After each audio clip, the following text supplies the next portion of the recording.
Telangana deputy CM Mallu Bhatti Vikramarka తన కుటుంబ సభ్యులతో కలిసి తిరుమల శ్రీవారిని దర్శించుకున్నారు. వీఐపీ విరామ సమయంలో స్వామివారిని దర్శించుకున్న ఆయనకు ఆలయ అధికారులు తీర్థప్రసాదాలు అందజేశారు. తన పెద్ద కుమారుడు వివాహం ముగిసిన సందర్భంగా మొక్కులు చెల్లించుకునేందుకు తిరుమల వచ్చినట్టు ఆయన తెలిపారు. తెలంగాణ సర్వతోముఖాభివృద్ధి లక్ష్యంగా త్వరలోనే బడ్జెట్ను ప్రవేశపెట్టబోతున్నట్లు వెల్లడించారు.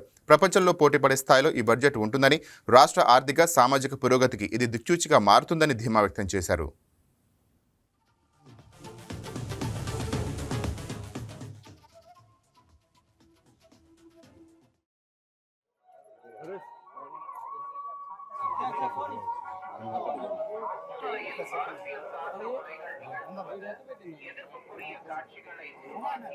అందరికీ నమస్కారం. మీడియా మిత్రులందరికీ పరమ పవిత్రమైనటువంటి శ్రీ తిరుమల తిరుపతి వెంకటేశ్వర స్వామి వారి దర్శనార్థమై నేను కుటుంబ సభ్యులతో ఇక్కడ రావటం జరిగింది.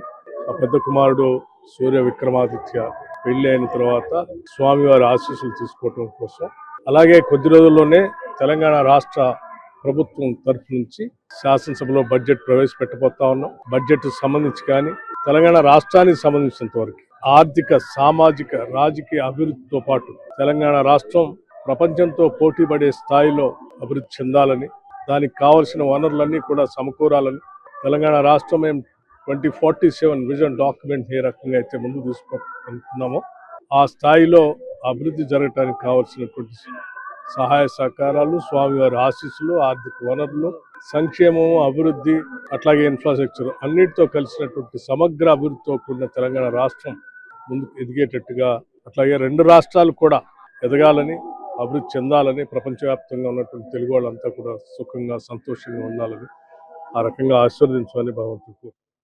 ఈ వీడియో మీకు నచ్చినట్లయితే లైక్ చేయండి, షేర్ చేయండి, మా ఛానల్కి సబ్స్క్రైబ్ చేయండి.